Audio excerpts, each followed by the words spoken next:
Jonathan Pearlstein, maître distillateur, cofondateur chez Blue Pearl Distillery. On est dans le merveilleux quartier d'Hochelaga, Maisonneuve, dans Montréal, puis on est membre de Distillerie du Québec. Tout commence par du moonshine que j'achète aux États-Unis quand je vais en voyage avec ma famille.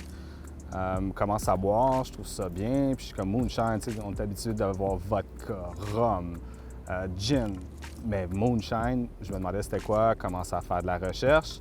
Je me rends compte que du moonshine, ben c'est ce qu'ils faisaient dans les Appalaches, c'était un alcool fait maison dans le bois, caché durant la Prohibition et tout. Donc je me disais, hey, ça serait peut-être fun d'essayer d'en faire. Donc j'ai un de mes amis qui s'appelle Carl Fortin-Doyon. Lui, c'est un ingénieur, puis il faisait de la bière à Sherbrooke, à l'Université de Sherbrooke. Donc, je l'appelle, puis je lui demande est-ce qu'on construit un alambic de fortune, tu sais. Un moment donné, j'ai Francis qui vient chez moi pour louer un appartement dans le building qui appartient à ma mère. Donc, il voit les touris et tout qui traînent un peu partout dans mon appart parce qu'on fermentait dans mon appart. Puis, c'est ça, fait qu'il me demande, tu fais de la bière, peux-tu goûter? Je dis, bien, je fais pas de la bière, je fais autre chose. T'sais, j'essaie de garder ça sneaky, under, mais Francis posait des questions. Fait qu'à un moment donné, ben, j'ai dit, bien, tu veux-tu goûter à ce que je fais? Fait qu'il goûte. C'était du moonshine. Puis, il a aimé. Puis, il tripait. Fait que là, après ça, ils sont revenus signer le bail pour de vrai. On a encore bu. Puis là, il commençait à me poser des questions. Il voulait voir les lois, qu'est-ce qu'on voulait faire avec ça. Puis moi et Carl, on parlait qu'on voulait peut-être partir une compagnie, une distillerie, tu sais, mais c'était très dans les airs, là. Puis 2 semaines après, Francis est arrivé avec un plan d'affaires. Donc moi, c'est Francis, je suis cofondateur de Blue Pearl Distillery.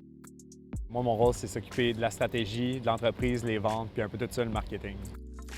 C'est à Hochelaga où on a trouvé une place qui s'appelle le 5600, qui est comme un écosystème entrepreneurial. Il y a 100 business ici, il y a de l'alimentaire, il y a de la bière, du kombucha, il y a des spiritueux déjà. Fait que nous, on est venu s'installer là-dedans. Il y a comme une dynamique puis un mélange de savoirs qui se fait. Puis c'est pour ça qu'on est venu ici. Quand on est arrivé, on avait visité 3-4 locales. Puis on est juste tombé en amour avec les gens qui géraient la bâtisse. Puis c'était juste sûr, peu importe où ce qu'on pouvait aller après, qu'on restait toujours ici puis qu'on allait être en mesure de pouvoir agrandir puis avoir notre croissance.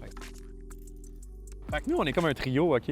On est bien bizarre, on est bien différents. C'est ça qui est le fun, hein? Tu sais, quand on est tous différents, ça fait ça.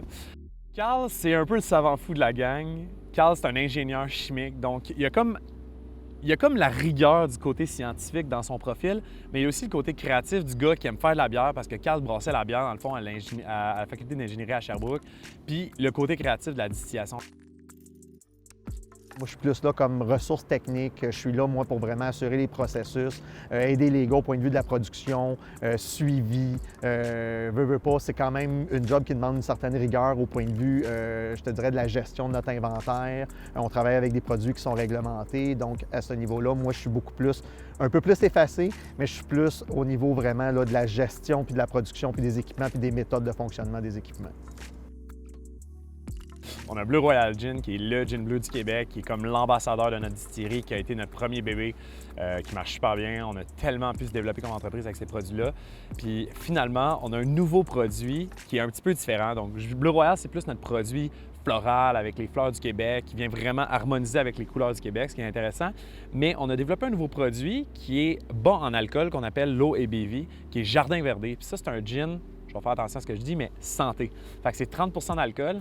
Puis on a un nouveau produit qui s'en vient sous la marque Jardin Verdé qui s'appelle Jardin Verdé Gin Tonic Zéro, qui a 0 alcool. Fait que Jardin Verdé, c'est notre brand santé pour les gens qui aiment continuer à boire, goûter des affaires vraiment bonnes, qui aiment ça prendre un verre pendant la semaine, mais qui ne veulent pas se sentir coupables. On a la chance de vraiment partir dans la renaissance d'une nouvelle industrie. T'sais, on ne comprend pas, mais les distilleries, ça a été avec les lois de la Prohibition, ça date des années 1900 au début. Puis là, en ce moment, je me pince un peu d'être dans un petit groupe de gens qui peut carrément rebâtir les standards puis un peu pouvoir repartir tout ça. Puis ce qui est plus beau là-dedans, c'est qu'on l'a fait à une vitesse vraiment inouïe. Dans les 4 dernières années, ça a juste doublé, triplé, quadruplé. C'est vraiment, c'est du jamais vu, là, on va se le dire. Le monde ne réalise pas, mais tu sais, En partant, c'est les clients qui font toute la différence là-dedans. Puis deuxièmement, après ça, c'est nous. Il faut mettre des beaux produits parce qu'on veut avoir des bons produits qui représentent le Québec. Puis si on n'a pas des bons produits, bien, les gens ne consomment pas ça, ne continueraient pas à l'acheter, puis ne choisiraient pas une marque d'ici à la place d'un produit d'ailleurs. Fait que ça, c'est clairement notre plus grande fierté en tant qu'entreprise. Puis je pense que c'est vraiment conjointement avec toute l'industrie indirectement, on partage toute la même opinion.